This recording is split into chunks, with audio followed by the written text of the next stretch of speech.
Assalamualaikum warahmatullahi wabarakatuh. Alhamdulillah, wassalatu wassalamu ala rasulillah, wa ala alihi wa sahbihi, wa man ihtada bihudah, wa ba'd. Kaum muslimin, kaum muslimat yang dimuliakan oleh Allah subhanahu wa ta'ala. Fenomena kaum muslimin yang hidup pada masa sekarang, masa di mana Allah membukakan khazainul ard, perbendaharaan bumi menjadi kekayaan bagi manusia, sehingga semua orang tergiur untuk bisa merasakan keindahan hidup di dunia. Berbagai cara mereka lakukan, berbagai strategi mereka buat agar bisa merasakan sebagian dari nikmat hidup di dunia ini seperti dirasakan oleh orang-orang. Dan tidak jarang yang kita temukan di mana seseorang dengan pemasukan pas-pasan siap mengorbankan harga dirinya, siap mengorbankan asetnya yang sudah ada, modal sudah ada, demi untuk hidup lebih layak atau lebih indah menurut mereka. Terkadang riba pun mereka lakukan dalam bentuk utang piutang yang mereka ajukan ke lembaga-lembaga yang umumnya adalah lembaga ribawi. Siapa yang mengajarkan kita seperti ini? Kita sebagai seorang muslim yang menjadi qudwah dan uswah kita, teladan kita Rasulullah SAW. Kapan Rasulullah SAW itu beliau berhutang? Adakah riwayat yang menjelaskan beliau berhutang untuk bangun rumah? Berhutang untuk membeli kendaraan mewah? Berhutang untuk bersenang-senang, berpelesiran ke sana dan kemari? Beliau memang pernah berhutang, tapi lihat kapan beliau berhutang. Ishtara ta'aman li ahlihi wa rahanahu dir'ahu. Beliau membeli makanan, ingat, makanan yang dibeli beliau. Untuk siapa makanan? Untuk keluarganya. Dan beliau gadaikan baju besinya. Ini berarti jual beli yang tidak tunai dengan cara hutang. Tapi makanan yang beliau beli. Dan kapan lagi beliau berhutang? Ketika membeli dari seorang Yahudi unta untuk berjihad fisabilillah. Dibeli kendaraan tapi untuk kebutuhan yang sangat urgen dalam menjaga dinullah dan mengembangkan agama Allah Subhanahu wa taala ini. Ini dia uswah kita, tuntunan kita. Adapun gaya hidup, style hidup seperti sekarang ini, dari kebutuhan yang luks pun didapatkan dengan hutang.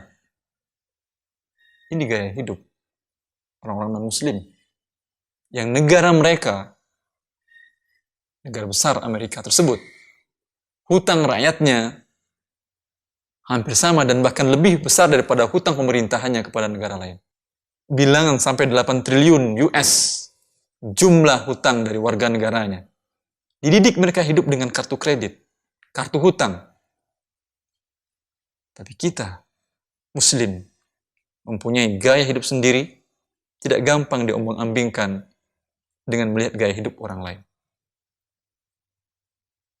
Kita baru boleh berhutang bila menutupi kebutuhan yang sangat penting seperti itu.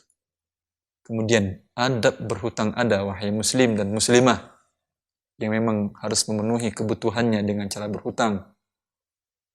Rasulullah mengingatkan, matalul ghani zulmun.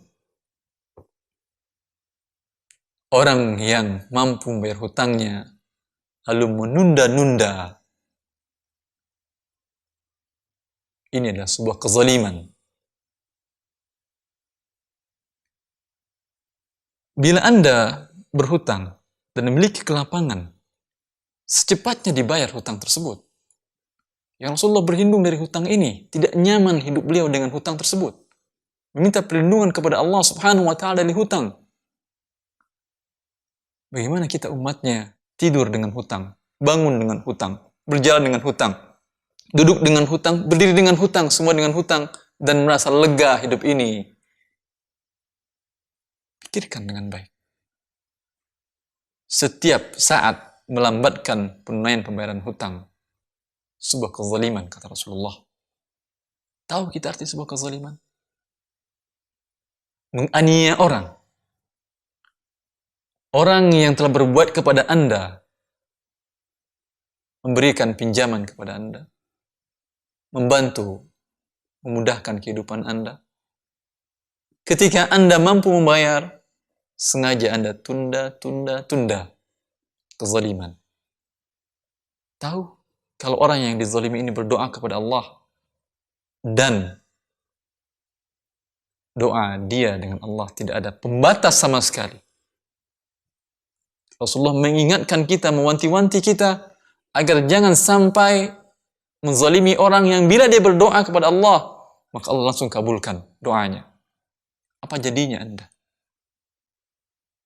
Bila orang yang Anda tunda pembayaran hutangnya dengan sengaja dan Anda mampu berdoa kepada Allah, karena merasa sempit hidupnya dia butuh uang di saat itu dalam keadaan butuh sekali, tertahan karena di tangan Anda dan Anda mampu bayar dan belum Anda bayar, lalu berdoa kepada Allah, apa jadinya Anda?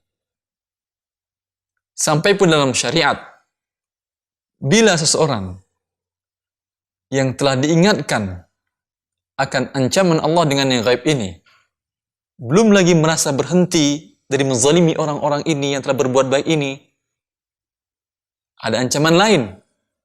Boleh nama baiknya dicemarkan,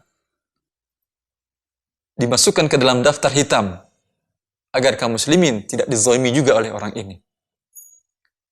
Bila sanksi maknawi, imateri ini belum menghentikan gerak dia dari kezalimannya, ada lagi sanksi yang lain. Wa uqubatah, boleh dia diberikan sanksi lebih berat, hukuman lebih berat dari itu.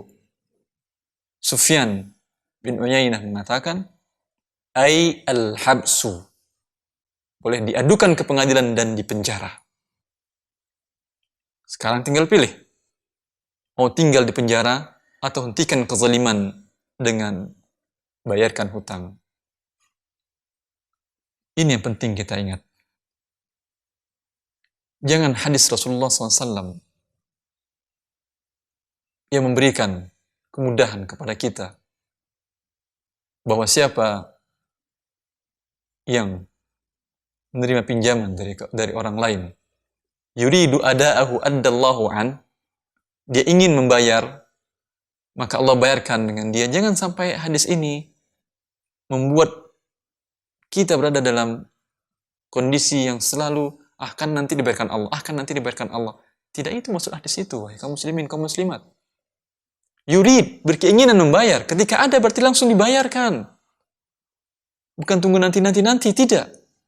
Karena hadis tadi melarang matlul ghani, zulmun. Orang yang mampu menunda-nunda pembayaran hutangnya adalah sebuah kezaliman. Wahai orang-orang yang terlanjur berbuat zalim, bertaubatlah kepada Allah. Mintalah kemaafan dari orang-orang yang telah Anda zalimi dengan menunda pembayaran hutang kepada mereka, agar Anda selamat hidup di dunia dan meniti jalan yang benar menuju kebahagiaan di akhirat nanti di surga Allah Subhanahu wa taala dengan tidak membawa kezaliman atas siapapun juga. Assalamualaikum warahmatullahi wabarakatuh.